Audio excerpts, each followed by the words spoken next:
Полный цикл производства мясоиндейки, начиная с этапа закладки инкубационных яиц в инкубаторе, убоя и последующей переработки мяса, включая направление глубокой переработки. Весь этот масштабный процесс здесь уже полностью налажен. Махмуд Али Калиматов подробно ознакомился с особенностями производства на предприятии.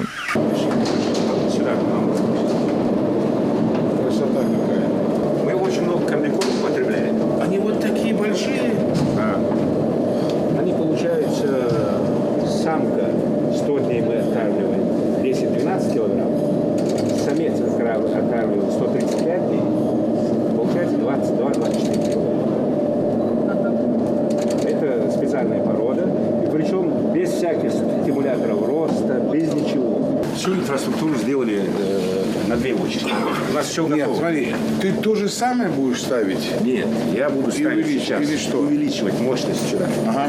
В настоящее время введены в эксплуатацию 4 площадки: инкубатор, участок подращивания и 2 участка выращивания. Имеется 60 тысяч голов птицы и заложена вторая партия яиц в инкубатор – 75 тысяч штук. Продукция птицекомплекса «Южный» уникальная, готовится с применением особых технологий. При изготовлении колбасных изделий и копчености не используются консерванты. В копчении применяется дым от бука, что придает продуктам особый аромат. В ассортименте у предприятия колбасные изделия разных наименований – пасторма, копченые и свежее мясо индейки и многое другое. По завершении обхода Махмуд Али Калиматов продегустировал несколько видов готовой продукции. Слушайте, очень вкусно, я серьезно говорю. Вот эти сосиски, да? Вот сколько они хранятся? Вакуум? Это вакуум? Газовакуум, да. Газовакуум. Вот сколько она хранится? 21 сутки. 21. А вот это... Здесь пастрома. Это пастрома. А, вот это пастрома. Да. А состав ее в чем это? Здесь, Рисовка, да? Да, да. Здесь Какое мясо? грудинка, Так. белое мясо Так. и филе бедра. Филе бедра. Красное мясо.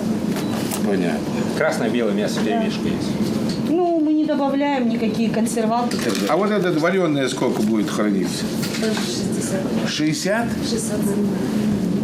Если я разрезал, в холодильник положил. 12 часов должны слушать. 12 часов? Да. Вы меня обрадовали.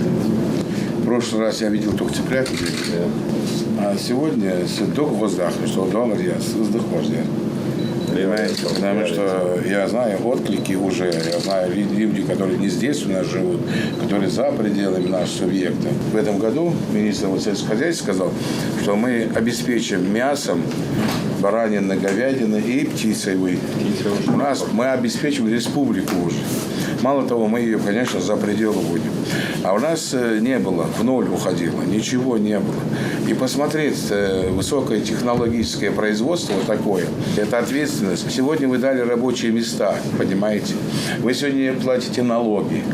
Вы дали продукцию великолепную. Продукция предприятия пользуется большим спросом не только в Ингушетии, но и за ее пределами. Колбасы, сосиски, ветчина, сардельки из мяса индейки уже поставляются в несколько регионов России. В данный момент работают 350 человек. Расположены цеха. Это убойный цех, цех разделки и цех глубокой переработки. Убой производится 2500 голов. Разделка и глубокая переработка – это колбасы, полукопченые, вареные, ветчина. Поставка продукции птицекомплекса «Южный» осуществляется по городам России: Санкт-Петербург, Москва, Краснодар, Ростов-на-Дону. А также хорошая новость для жителей республики Ингушетия. В каждом городе будет открыт фирменный магазин птицекомплекса «Южный», где будет продаваться наша продукция. Позже Махмуд Али Калиматов провел совещание с участием вице-премьера Олега Фурсова, министра экономики Эсет Тумгоевой и гендиректора предприятия Адама Костоева и других. Один из острых вопросов птицекомплекса – это наличие собственной кормовой базы. Были обсуждены перспективы дальнейшего развития производства и рассмотрены возможности поддержки предприятия в целом. Хава Султыгова, Хусен Гагиев, Юсуп Ханиев, Рахман Цуров. Новости 24.